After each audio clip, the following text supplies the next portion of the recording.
Working our way, as you know, through the book of Matthew, and we're hitting chapter 18 today. Matthew's Gospel is divided into 5 major parts because Matthew is writing to a Jewish readership. They're really similar based on the 5 books of the Torah, the first 5 books of the Old Testament, Genesis, Exodus, etc. And so because Matthew is broken into 5 parts, this part in chapter 18 begins the 4th part. And this is really all about life together.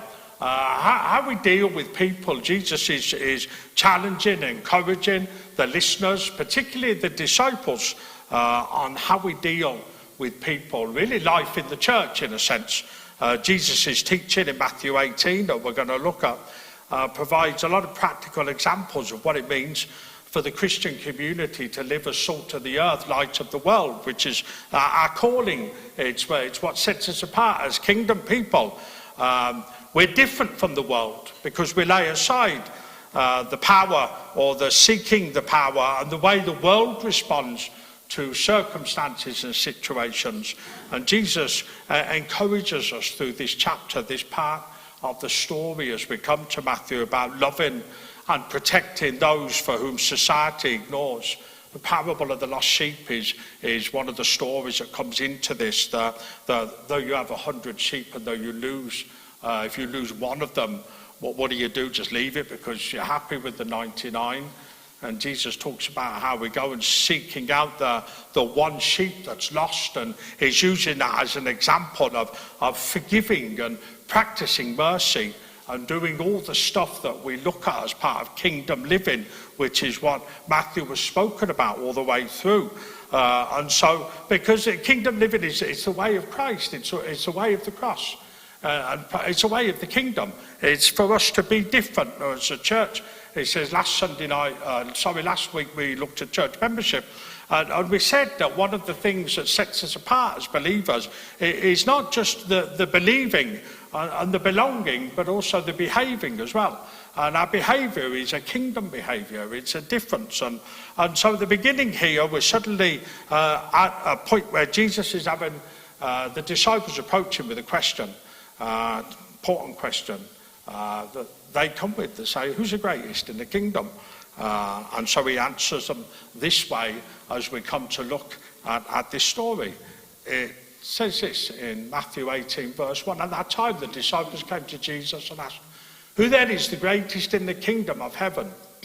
He called a little child to him and placed a child among them. And he said, truly I tell you, unless you change and become like little children, you will never enter the kingdom of heaven. Therefore, whoever takes the lowly position of this child is the greatest in the kingdom of heaven, and whoever welcomes one such child into my name welcomes me. If anyone causes one of these little ones, those who believe in me, to stumble, it would be better for them to have a large millstone hung around their neck and to be drowned in the depths of the sea. Woe to the world because of the things that cause people to stumble. Such things must come, but woe to the person through whom they come. If your hand or your foot causes you to stumble, cut it off and throw it away. It is better for you to enter life maimed or crippled than to have 2 hands or 2 feet and be thrown into the eternal fire. If your eye causes you to stumble, gouge it out, throw it away. It is better for you to enter life with 1 eye than to have 2 eyes and be thrown into the fire of hell. Now, Jesus is very direct in this story. That's the first thing that stands out. There's no messing about in the sense with these words, because this incident occurred after the transfiguration, where we know Jesus has gone up the mountain, he's met Moses and Elijah, but he's only got a couple of the disciples with him when he's there, a few disciples with him. And so the obvious question for the rest of them is simply, well, has he got favourites, and who's going to be the greatest in the kingdom? I mean, who is going to be the one that sits there at the right and the left-hand side?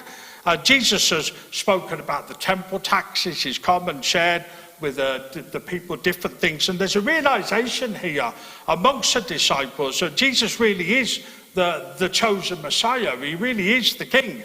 And so, of course, the disciples, being human in their nature, they simply want to know, well, you know what I mean? I'm pushing for position here.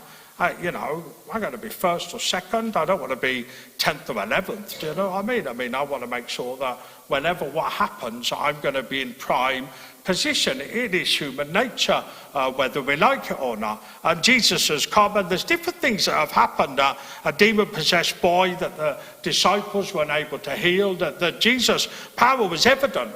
And so here they're looking and saying, he really is the one. And so the disciples are really now interested in this as the background, the foundation for this story, what their roles would be in Jesus' kingdom. Rather than provide qualifications for the greatest or talk about hierarchical structure, Jesus said those who became like children, humble, were the greatest. When people ask Jesus questions, he rarely answers them. I read last week that in all the questions that Jesus was asked, he actually only answered 3 questions in his whole ministry. Actually directly answered 3 questions. Most of the time, he did what rabbis and teachers of the law would have done then, which is they would have answered a question by asking another question or by not being direct in the answer. And Jesus does this when he redirects their attention from their own honour, which is what they're concerned about, which is being the greatest, to the needs of the community and especially of the most vulnerable members. So it gives this whole chapter a springboard for his teaching about who's really important in the kingdom, who really matters in the kingdom. And you see, the disciples were often concerned about this question. They were obviously, as he picked his favourite, he's the one that he loves the most. I mean, we know that there was John, and his nickname, in a sense, was the beloved of Jesus, the one almost Jesus' favourite. So there obviously was that concern when they're spending this time with Jesus, that actually one of them is the favourite. One of them's going to receive more than the other one. And so when that works itself out, it can come through jealousy, it can come through competition. And it's only natural with these disciples that they're there. If we're in a group of people, there's always ones that stand out. There's always ones that, in a sense, think they may be more popular, or they may be more favourite with the leader, or maybe, there's somebody else. And this is happening here with Jesus. They're asking the question, have you picked one yet? Who's the greatest in the kingdom? Is he going to be one of us? And the disciples wanted to know who would hold the highest position in the administration of what was to come. Because Jesus was ushering in a new kingdom. Now, I've said this before, that the disciples were concerned with kingdom restoration, that they believed that there would be a political restoration. And so therefore, that when that happens, he said there would be important positions up for grab. But as we know, because we have the advantage of hindsight and reading what Jesus really came to do, Jesus is interested in kingdom expansion. That the job of the disciples, as we come to the end of Matthew and into the book of Acts, is to take the message of Jesus Christ to the world, to go into all the world and make disciples of all nations. But Jesus could have actually answered the question this way. When he said, well, who is the greatest in the kingdom? Well, he simply could have just said, well, me, Jesus, the chosen one, I'm the Messiah. He said, who's the greatest? Well, it has to be me. But Jesus doesn't do that. He says, he brings out a child. Now, child in this story is best translated as a toddler. So there's a difference. So we're talking about a very young child. And the disciples must wonder, well, where's he going with this? We've asked him a valid question, who is the greatest in the kingdom? And Jesus pulls forward a toddler, a little child. And for a start, he's not going to be able to say anything to explain. The toddler's not going to be able to speak and explain. So they wonder, where's Jesus going with this? But immediately, this is going to be a great disappointment to the disciples, because they knew that in that day, children were regarded more as property than anything else, and individuals. Almost in a sense that children should be seen and not heard. And a child was a person of no importance in Jewish society. Subject to the authority of the elders. They were just a nuisance. Now, you might think to yourself that they still are a nuisance, but back then that was the way it was seen. It was, they were of no importance. They simply were there. And there was just simply somebody you had to be responsible for. He says, because a toddler, a young child, could not do anything for themselves. As much as we would like to send our kids out to get jobs when they're very, very young, we can't do that. It's against the law, and plus they wouldn't be able to do that. But toddlers completely helpless in a sense. They can't do anything. They're relying upon mom and dad for everything. So the disciples are wondering, well, where's he going here with this? And Jesus says we have to have this kind of humble place to enter the kingdom, much less be the greatest in the kingdom. That's what the kingdom was about. You see, where they would look at the Roman Empire, and maybe they would look at the Greeks and all the other nations surrounded, but the way to the top was to be powerful. The way to the top was almost in a sense to have people love you and worship you and fear you. And Jesus comes with this completely different idea in the kingdom of saying, actually, you know, the way to be the greatest in this kingdom is to be humble, is to show humility. Is not to think less of yourself, but to think of yourself less. And actually he uses this toddler, and I wonder, well, why did he use this? Why did he use a small child? Well, he said if you watch toddlers, there's no pretense in a sense about the way they behave, is there? He says, it's funny, I read a sermon example immediately this morning when a wee toddler came into church with his mum, and 3 people said good morning. And he just looked at them like, why are you being so loud on a Sunday morning? It's like that, the face was like the face we would want to have when we're coming to church and we're tired. And he just had this look of like, why are you even talking to me? And I thought, what a great example for the summer, because toddlers have no pretense, do they?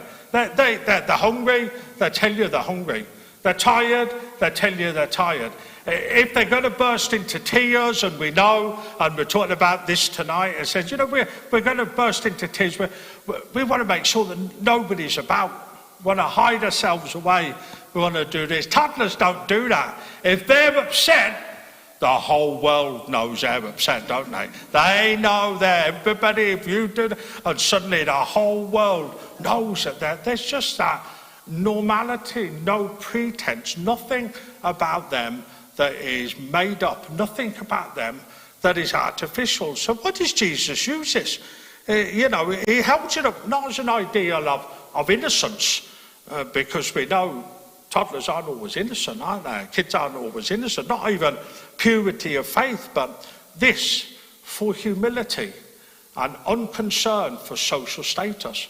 Because what Jesus is trying to teach the rest of the disciples is, why does it concern you, this position?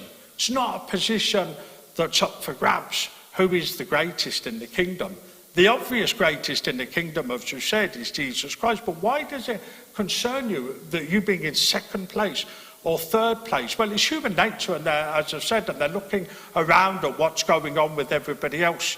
But Jesus uses this example with this toddler that is here, and he said, listen, unless you become like this little one, he said that's the way you have to become to enter the kingdom of God. Well, we use it every dedication that we do, don't we? As an example of sharing. This is what Jesus means. Unless we become like little children, we'll never enter the kingdom. Why do we do that? Because, well, it's not in our nature to take the low place and to humble ourselves, is it? It says humility is one of those things. If you think you've got it, you've lost it. You can't ask people, you know, what do you think your gift is? Well, I think my gift is humility. You know, I think I'm a humble sort of person. Once you've said it, you've lost it, haven't you? You've lost it, because you're like, that's not the sort of thing. But Jesus is using it as example here with this little child and saying, look at the way this little child is. Look at this. And for those disciples watching and listening, where they're thinking, he is of no importance, yet Jesus has taken this little one, no significance, of no importance, and he's using him to teach such a tremendous, wonderful lesson for that, because humility doesn't teach like a false modesty, does it? And that's a danger sometimes when we come to declaring ourselves as humble. False modesty, just not me, not me. I always use this story. There was one time in Beshan, in the old church, where I had to do the sound desk. That's how short of people we were. I had to do the sound desk. This lady came to sing, and she wasn't a good singer. I could have accompanied her, that's how bad she was. And I can remember her singing, and it was like, and and afterwards she got up and people applauded, and she stopped them. And she says, don't applaud me, applaud the Lord. And I'm like, I'm not even sure God was going to take credit for that singing. Because I looked at it and thought there's that false humility in a sense, and that's the way we can be at times, isn't it? We can tell it's not, not me, it's mine, but it's not that. It says the same word that's used here for humble is the same word used in Philippians 2 verse 8. It speaks of Jesus being found in appearance as a man. He humbled himself by becoming obedient to death, even death on a cross. It was not thinking in a sense of himself less. It was humbling himself. It was doing this act that was for others. And that's what Jesus was trying to teach his disciples. It doesn't matter about being great in the kingdom. What it means is kingdom life is about serving others, about you being in a position to serve others. That's what Jesus is trying to say. And this really sums it up by saying the way into heaven is by the simple trust and dependence of a child.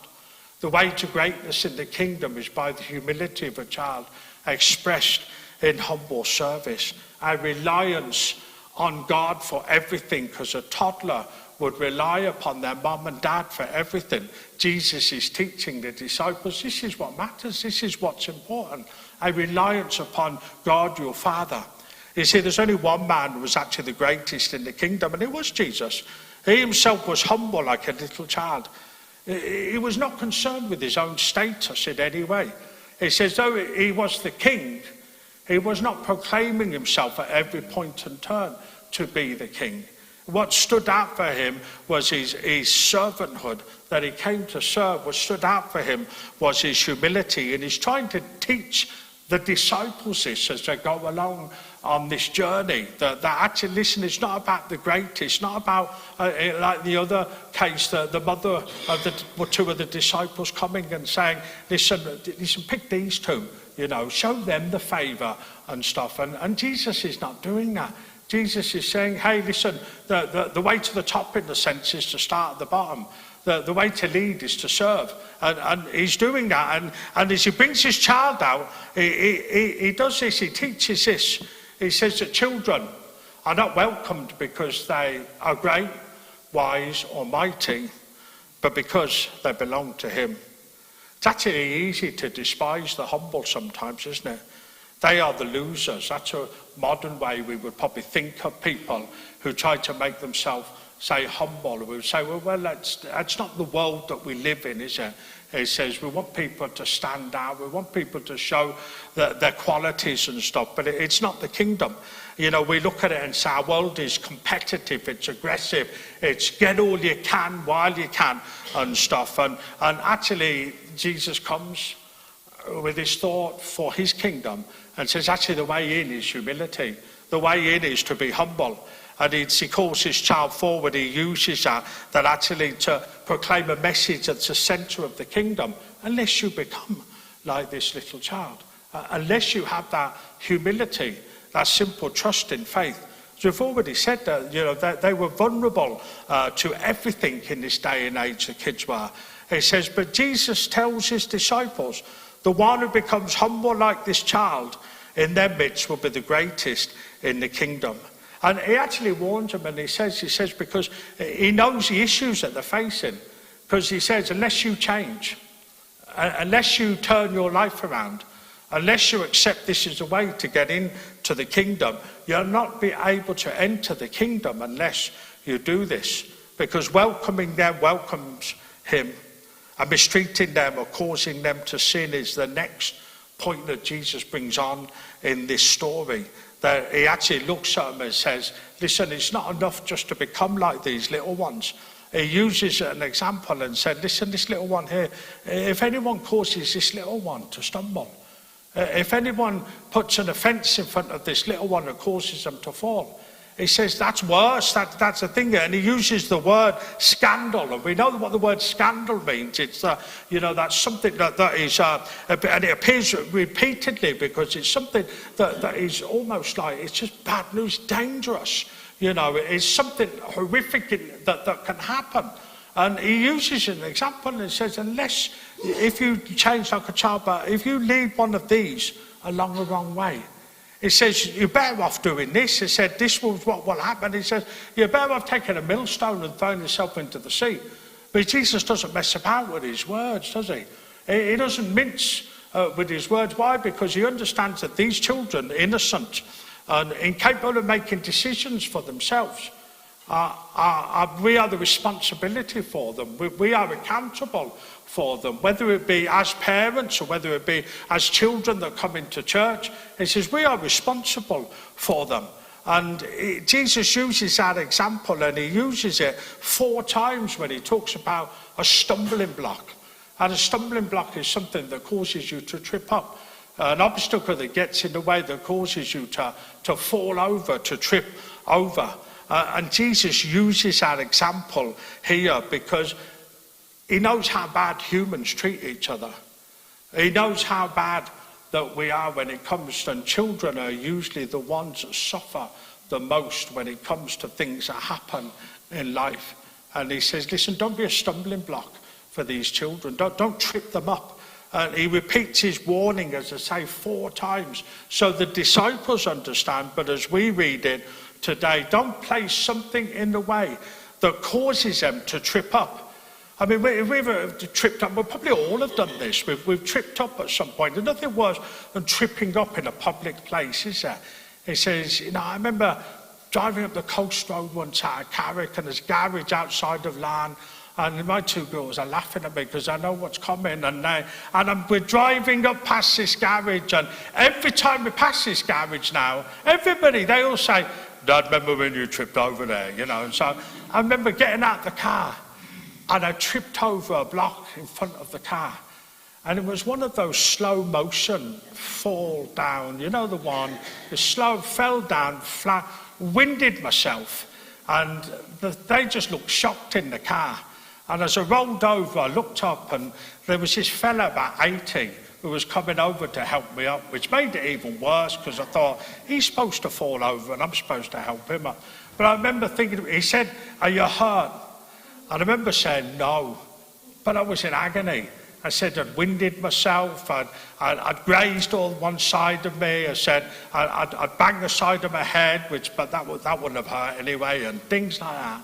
And I thought to myself, this is what happens when we trip. It's embarrassing. But it's a stumbling block that causes us to fall, to trip over. And the first thing you do when you trip over is you look at what it is you tripped over, isn't it? If you're in the house and somebody's left the shoes in the bottom of the middle of the stairs, or somebody's left some, the first thing you do is look and see, what is it that I've stumbled over? And it's so true in the physical as it is in the spiritual, that if we trip up and if we stumble in our faith, the first thing we do is look, why is it that caused me to stumble? What is it that caused me to trip? And Jesus speaks here, and he says, make sure you're not the stumbling block for these little ones. Make sure you're not what they trip over, whether it be by your behaviour, your example, the words that you say, the choices that we have. You see, we come to this, and the truth of it is this: he says it's an evil thing to sin, but it's a far greater evil to lead others into sin. But leading one of Jesus' little ones into sin is far worse even still, because you're initiating someone who is totally innocent into doing something that they don't know better, that they're trusting your influence, they're trusting what you're doing. And that's even worse and stuff. And so that's why Jesus comes and he uses the word woe as a warning. He says, woe is a cry of pity, because we live in a world of a danger of offences, don't we? He says, when we look around today, how many times do we often say there is a fear for the world that our kids and our young people grow up into today?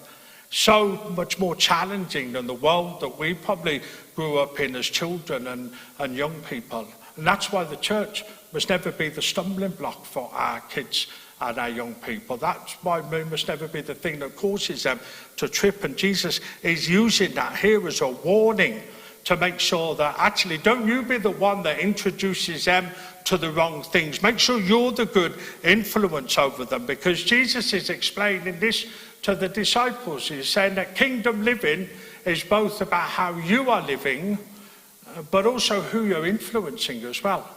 Who you are influencing as well. The challenge comes for them to understand the kingdom lifestyle. It's not enough about just them being in the kingdom. It's not just enough about them getting into the kingdom. It's about who you're influencing.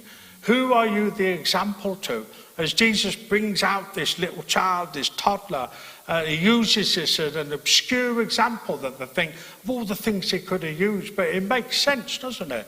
He said, he's humble, he's innocent. He says, this is the way you should be on the kingdom. They're consistent in Jesus' teaching that his kingdom is not like the kingdoms of this world, where humans tend to be concerned with social status, political clout, or pecking order, or all those other phrases that we might use. Jesus uses none of those. He said he uses humility, he uses servanthood. He says he's not interested in ranking people to how things look to us in the world. You know, Jesus warned that earthly criteria will never be evident or relevant when it comes to kingdom living. Jesus uses many different verses. Many who were first will be last, and the last will be first. The Son of Man came to seek and to save the lost. The Son of Man was the one who came to be served. And Jesus uses all of this, through his ministry. So what he's trying to say to them in the first half, because we've only got really to the first half of the passage that we read, that rather than strive to be the greatest, we should simply trust Jesus and serve others, thereby serving him. Because in the kingdom, positions of power are meant to be positions of service. One of the pictures around in the corridor there, around by the offices, is one of my favourite quotes that says, if serving is beneath you, leadership is beyond you.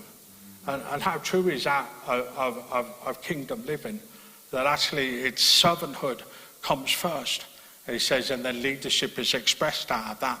And so we use our influence, our resources to serve others. The greatest in the kingdom are those who have the humility of the child, the meekness of Jesus. That's why Jesus says in the Sermon on the Mount, blessed are the meek, for they will inherit the earth. What is valued in God's kingdom is loving others the way that he loved us, with humility and servanthood and care, selfless and in humility. Let us pray. Father, we thank you today. Father, your word teaches us things that would not be obvious to us in the world that we live in. But your kingdom way is always a different expression. And Father, rather than pushing for position, rather than seeking power, rather than wanting to be first or on top, kingdom living teaches us how to be humble, to put others first, to be selfless, not selfish, to look at your motives and intentions. Father, to take care of those who society would reject and have no time for. And Father, we thank you that in this story, your Son uses the example of a small child to encourage us to remain humble, to encourage us not to think more of ourselves, but to think less of ourselves and more of others. Not to be concerned with power, position, or anything else, Father, that the world would regard as successful.